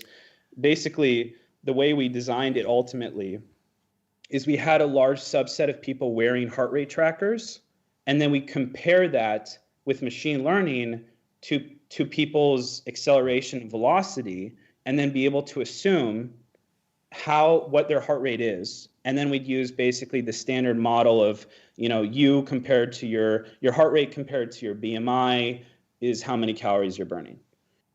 Because what people don't realize why that's so hard is because if you controlled the game and knew what the game was, you could do a prediction model pretty easily. You would basically just say, okay, when there's this much velocity, we can assume that this is how many calories someone is burning. It's not that difficult. What becomes really hard is when you do it across every single headset and you do it across every single game. Because then you don't know what their lower body is doing. You don't know like if they're leaning left or right or all these other things. So you have to use a predictive model to be able to assume, based off the user behavior, how much physical expenditure they're doing. So yeah, that was essentially what the core technology of YUR was. It was, or is a fitness utility that runs in the background that turns all this positional data into, Okay, super interesting. And now we're getting to the exciting part that I really want to know more about. So you wanted to bring this to the Quest, of course, right? Because that's where it is. And the trauma train. Now we get into the trauma train now. Yeah, right. Now we're getting into the exciting parts. So you wanted to bring this to the Quest, obviously, because the Quest is where it's at, where a lot of people are buying this headset, obviously. And it was not so simple. Could I say it like this? So tell us more about your quest to be on the quest with YUR? Okay, so I was always a little skeptical of Facebook. We had a meeting with them in OC6, and they had just announced something called MRC. So MRC is a competitor to LIV. It's called Mixed Reality Creator or something like that. It's the SDK. So Right. I was already kind of like, you know what? I know what you guys do. I know you guys co-op everything. You know, this is who you are. I mean, Facebook is basically just a company that co-ops everyone around them and, you know, finds a way to exploit their existing user base to adopt it. So I had a meeting in OC6, and this was right after I announced YUR on the Quest. And we had it on SideQuest. It became like one of the top utilities right away. And I had a meeting in there, and I was joking with a guy named Matt Conte, who is my main point of contact. And I was joking with them. I was like, wow, you released a mixed reality SDK this year. I wouldn't be surprised if you released a fitness tracker next year. Literally to the day, it was the exact 1 year mark from when I had that conversation. They came out with Oculus Move, which was an exact rip, like to outrageous level of what we made at YUR. Wow. And the problem was with that year, they were communicating with us that they were going to work with us. They were communicating. We sent them white papers. And people say, you know, oh, you know, why would you ever do that to Facebook? What option do you have in the VR space? Like, if you're not on the Quest, you don't have the ability to reach a mainstream audience. It's just not the way. It's the way it is. So we were trying our hardest to be compliant with the Facebook policies. We were sending them, you know, everything that they were requesting, and then all of a sudden they disappeared. And then, you know, months later they come back and they aggressively try to make us sign something. And they're basically trying to send us, you know, I don't even know how much I can say here without getting sued. Oh no. Yeah, I'll avoid that part of the Okay. conversation. But basically, they were in active communication with us, asking us about everything, trying to get as much. And then all of a sudden, their firmware updates started to break our app. They Wow. started to break Okay. our app over and over again. And we were like, what's going on? Can you give us early firmware? Why are you breaking our app? And to anybody, any skeptic who says, oh, this wasn't targeted at you, we had an overlay that is the exact same as Oculus Move that they disabled, and we were the only company that was using a persistent overlay.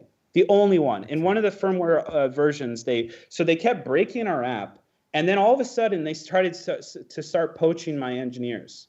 All of a sudden, my engineers started getting these secret emails in their personal inbox, and Facebook was trying to poach my engineers. So they wouldn't let us in the store. They were breaking our app with firmware, and now they're trying to poach my team. And here I am, relatively small startup, and I'm like, what the hell? Like, I can't believe that they would go to such level to fight us. Like, and It's so crazy. they won't. So we are not even in the store at this point. We have to run on SideQuest. And so, yeah, then Oculus Move comes out an exact 1 year from when I had that conversation with Matt Conte. And it's an exact rip of what we're doing. And yeah, they basically publicly executed YUR. It was terrible. It was one of the most traumatic things, like that plus the pandemic. 2020 was a fucked up year. Let's just put it that way. Wow.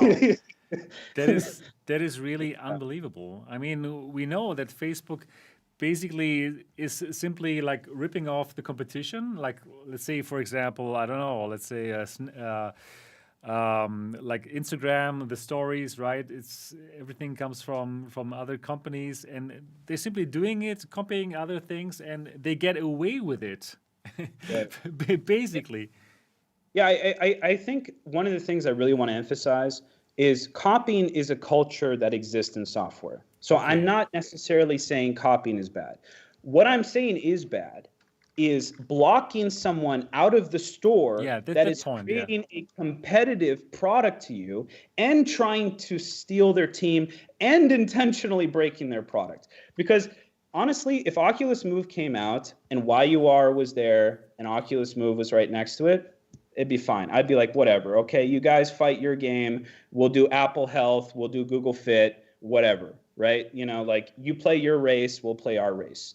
The difference that people don't understand is when you exist on a third-party app store like this, they can just watch all your users and all your data and decide when to co-op you. And that's what's the scary part of these app stores is you think, oh, I'm a developer and I'm on this app store and like the first party that I'm hosting on this is not going to like come and just try to execute me someday. But basically what happens is at a certain point of success, these companies, I mean, Apple kind of does the same thing. They go, how do we consolidate this towards our own ecosystem and make a better version of what is trending in our own third-party stores? And then on top of that, they do something, always something, even if it's relatively small, to make their own first-party app better. I'll give you a perfect example. The Apple Watch can't write heart rate data. You can't write heart rate data with the Apple Watch because they intentionally close down their ecosystems. But I mean, I'm not saying Facebook is the only one that does this. All these platforms do this, where they always have a first-party advantage always with you as a developer. And so, you know, like when I first came to Silicon Valley, I had starry eyes and like, imagine all the things I could create as a startup, right? But you spend a long enough time in the startup space and you realize it's not about what you can do in theory. It's about what these big companies let you do. They let. Okay. Well, that is not really great for developers. Do you think that Facebook kind of is like shooting themselves in the foot because developers do not want to innovate anymore for on their technology because they must be afraid that it's going to be taken away from them anyways? I think everybody's responding to what Facebook is doing. I know a few developers who are creating utilities who are now making games. Okay. And the unfortunate reality is with the amount of distribution that Facebook has, you have to play by their rules. Otherwise, you can't get your own thing out. I mean, going back a little bit to the whole YUR story, I was not the only. Let's be real. I ask everyone in the audience, what does everyone here think App Labs is? It's a way to kill SideQuest. If you go straight to App Labs, you never have to touch SideQuest. Don't you guys think that's kind of suspicious? Like a lot of people, like there's a difference between what a developer can say publicly and what is actually happening. App Lab is clearly a way to kill SideQuest because they want to control those developers. And look at all the other examples I made. Do you not think it's kind of, somewhat surprising that Horizon looks almost exactly the same as Rec Room, which is the #1 social title on their platform, or how Virtual Desktop couldn't get their wireless streaming approved, but Facebook is working on their own wireless streaming? There are examples after examples of this where Facebook is intentionally preventing third-party developers from ever reaching a level that they could be competitive with them. So they basically keep you in purgatory. They're like, nope, you're getting too successful. Get out of here. You're getting too much data. Get out of here. We're going to kill you. Yeah, right. That makes sense. I must say, like, they are doing everything in a very smart way. Like, for example, with SideQuest, right? They don't just say, okay, like it's we're not allowing SideQuest. They're saying like, okay, we're working together with you. Everything is very smart. Everything is really, really smart, and it simply feels like they are getting their way with this kind of smart approach, and it seems like not many people are raising their voices. Like, for example, when they forced Facebook login upon us, I can just say, okay, like YouTube, the VR YouTube scene, they were making a fuss about it, like, oh, that's very bad. But then like 2 weeks afterwards, they are like talking about the XR2 chipset. And then for most of VR YouTube was like, wow, amazing. Facebook, they are like the prophets of VR. It has the XR2 chipset. It only cost $299 and everything was forgotten. The whole forced Facebook login is not a topic anymore. Well, here on MRTV, yes, but on most of the other VR YouTube channels, it's about like hyping the frigging shit out of the Quest 2 because Right. it helps them, of course. Right? Paid. They get paid. Right. That's the dark secret of all this. All these, I swear to God, a lot of the people who don't speak publicly about Facebook, they're getting paid, either in the form of grants or they're getting them in the form of like promotional licensing. Oftentimes, when you get a title on the Quest, they'll give you a set amount of money to basically operate as a grant. And terms of that grant usually have an exclusivity contract. The reason no one talks about this is because no one has any incentive to economically. Right. So, right. I mean, and MRTV. when I came out about my story on Facebook, the larger ecosystem of people kind of concerned about Facebook supported me, but so many people in the VR space that were developers said nothing. And the only time I got a response from some of them were DMs, like, I support you, but never publicly said shit. Right.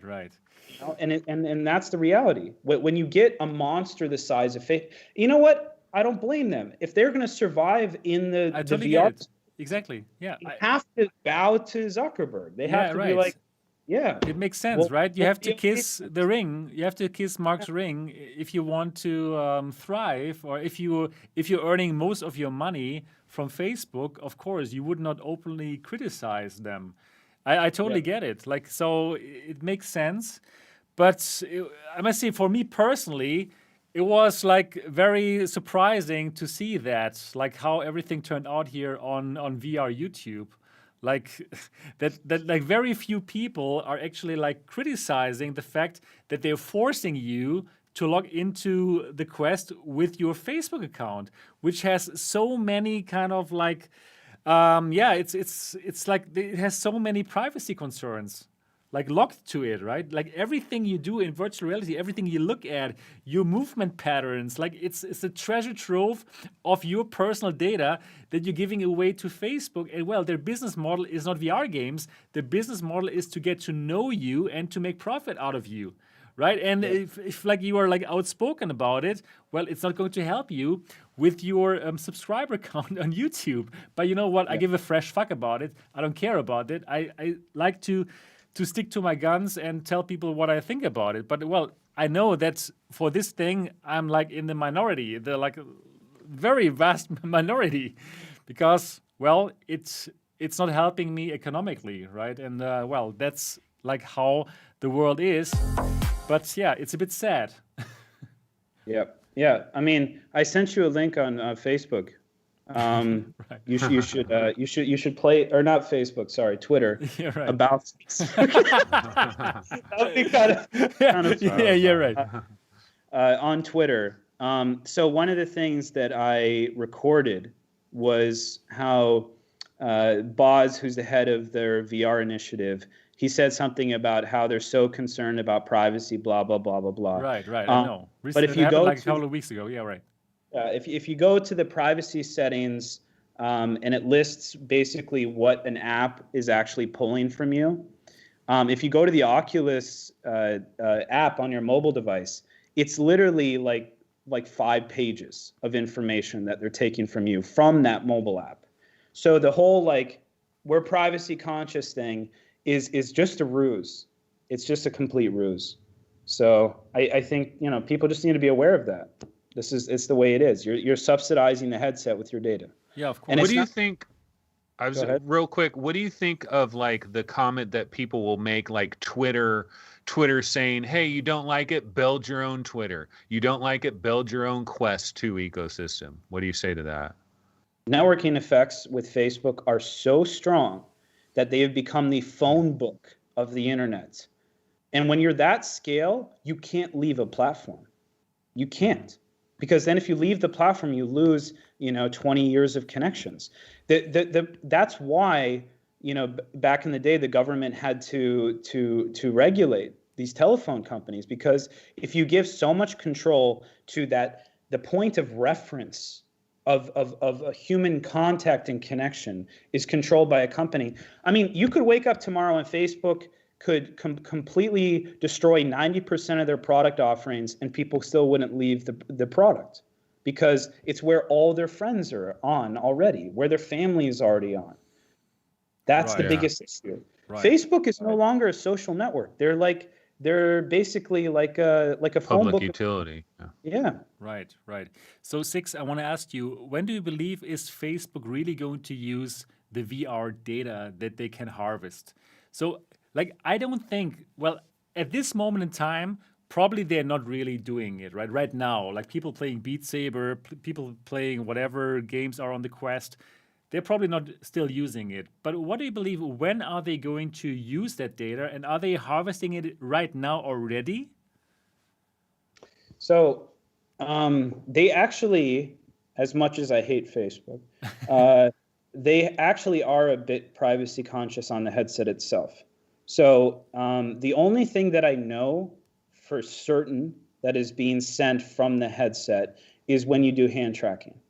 So when you do hand tracking, it's sending the data of your hands and where it's at in order to improve the model, the model to actually track your hands. But the Oculus app itself is still pulling, as much, if not more, data than your Facebook application. So on the actual headset, I think they're taking a bit of a more privacy conscious approach. Okay. I think it's mostly technological. Like the headsets just aren't ready to track the things that you want to track yet. Well, I think they could already. Yeah, they technically could. The issue is the data stream from sending that much raw data of tracking information is just a lot. It's just a lot, right? And they're already, strapping a smartphone processor to trying to do all this stuff, right? So they're reaching the technical limits of what the headset can do right now. So I think one of the biggest limits that they have is how much further can they push the Quest, right? Right. So actually, my theory is that the actual end game is more about AR and the AR layer that's going to be over our world, right? Because at one point we're going to step out in our world using any kind of AR headset, and then whatever we look at, it's like advertisement. Like we see a car, and then we're going to see, okay, in our AR headset, okay, you can buy that car right now and get more information about it. It depends on your AR layer that you're using. Are you using the Google layer? Are you using the Apple layer? Or are you using the Facebook layer? And the company that is owning that AR layer, they're going to make the most money. So in my opinion, my theory is that now this whole thing with Facebook forcing us to use the Facebook login, it is like a way for them to tie us already to that Facebook ecosystem, to get us into that ecosystem where we have already given our permission that they're using all our data, so that in the future they are the company that owns that AR layer, and they can show us their advertisements on the real world using their AR, like ads using their AR headsets. What do you think, Cix? Am I correct with that kind of theory? So one of the secret projects that Facebook works on is getting 3D assets to digitize as various different branded versions of it. For example, let's say that in Unity or a game engine, I have an object defined as a can, right? And it has a certain mesh, like it has the actual physical mesh around it. What Facebook wants to do is be able to take that and turn it into a Pepsi can, or turn that into a can, right? So in VR, that looks like, okay, I have a virtual object and it's branded whatever, and then maybe they give a cut back to the developer or whatever. But in AR, it's a relatively similar technology where they're mapping, something like this. They're assuming a mesh around it, and then they're going to say this is a Pepsi, right? Right. Or do you want a Pepsi instead of a Coke or something like that? So it's the truth is, as Facebook is not a company that knows everything, and they're not moving towards some future that they even know. That's the truth. What Facebook as a company is entirely data driven. So if you've ever worked at Facebook or you understand what their culture is, everything in the company has to be structured from data. So if you have a PM meeting and you say, okay, we need to build this product, you have to bring data of why you need to build that product. You say, okay, 30,000 users are using this. We estimate that the next users are going to be 50,000. Everything in the company is driven by data. Even the current app submission process with App Lab, you submit it to App Lab, and then the way they determine whether or not it goes into the store is based off usage metrics. So then they go, okay, this app is used enough that we will put it into the store. So instead of doing the old methods where they would, talk to developers and have some type of DevRel person talk to you and figure it out, everything is based off data. So if you're ever wondering what Facebook is doing, they're just watching the data. They go, hey, VR fitness is a big thing. Why do we know that? Look at the data. This other thing in VR is a big deal. Why is that? Look at the data. They don't know what the hell they're doing, honestly. They're just looking at the data. And they have enough money to power everybody else out of the space. Right. Hey, real quick, I know we're kind of running out of time on this episode, and I wanted to ask one last thing while we got Cix on here about fitness and VR, because I'm a believer in it as well. I think this is a really cool thing, but I think one of the problems that we have, so back in the 90s, I think it was, or maybe it was the late 80s, Sony had the Sony Walkman, and then they came out with the sports Walkman. And it was yellow, and it was waterproof, and it was more rugged and stuff. And when are we going to get that for VR? When are we going to have when is someone going to design a VR headset where it's designed to be able to have facial things that pop off of it really quickly, and you could have 10 extra ones and they absorb your sweat? Because the whole sweat thing, the weight of it all, my son plays Creed on my Oculus Quest all the time, and he gets it all sweaty and soaky, and I'm like, oh, dude. And I know, yeah, you can get headbands and stuff, and you can get all these aftermarket things, but don't you think at some point actual HMD designers are going to have to look into, fitness is a thing, maybe we should do something about this? Or is it just too expensive to try to create some kind of hybrid quest that's designed for fitness? I think it all goes down to market size and whether or not someone would actually care enough, right? So I think VR fitness is a great use case and one of the biggest use cases of VR. But the companies like Facebook are more focused on mass consumer adoptability, right? And if you're ever wondering who is Facebook truly scared of, it's Apple, period. Mm-hmm. Apple is, they are more scared of Apple than they are of the federal government of the United States.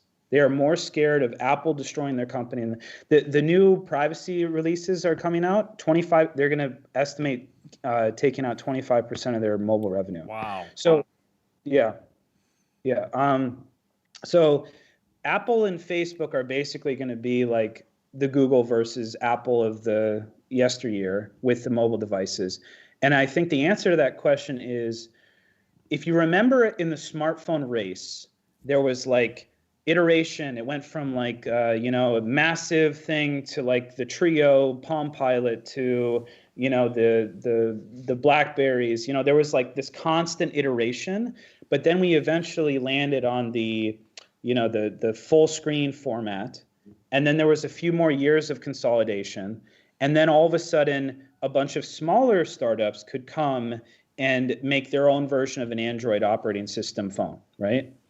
And so what's going to happen in VR is we're going to get to that critical point where making hardware in VR can be done by a startup.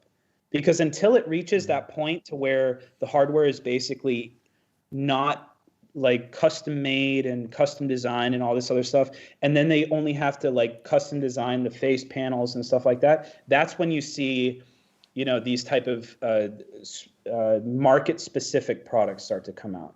So I would say, it's going to take a few more years, but it'll eventually get there. They're just so focused on making it small, and Facebook is, so scared of Apple.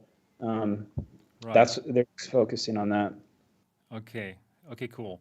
Yeah, we do kind of get to our 2 hours mark, but I still want to ask Cix one question. So if somebody comes to you right now and asks you, okay, Cix, I would like to check out virtual reality. What kind of VR headset should I buy? Do you recommend them? Do you recommend them to get the Quest? Yeah, I do. Do you recommend them to get the Quest too? Or should they be concerned about the Facebook login thingy? So what do you tell those people? Oh my God. I tell those people that, be aware of what Facebook is, but the Quest 2 is the best consumer headset. Right. It's really sad for me to say. It's like I'm like saying something as, and I'm hurting myself as I say it, but yeah, I get it. The problem is at this exact moment, there is no proper competitor. Right. I just want people to be aware of what they're really doing and to be willing to jump the ship. I think if PlayStation VR creates a baller new headset, don't show any respect to Facebook. Respect that the fact that they're blowing so much money on this space. Respect that. They're spending more money than anybody else. But the second that you have an opportunity to leave, that there is a product parity by another company, do that. Right. Just don't give some type of brand affinity to Facebook. Okay, I think that makes lots of sense. And yeah, so you mentioned Sony. Do you think that Sony is the only company that could do that, or do you think that Apple could do it, or probably HTC? What is or Valve? What do you think? Who has the best shot to create that product which creates the parity? I think so. PlayStation is going to do better at games. PlayStation is notoriously good at creating premium experiences. The only concern I have with the PlayStation is they said there's going to be a cable. And, they've announced that. And I'm really hoping that it's like a mistake or something. Like, their PR team was like, well, we don't want to like make them too excited or something. But the having a cable in VR, I can't support it. I can't support it anymore. Okay. When you can wear a headset that's not tethered, the level of immersion and the user experience is like threefold better.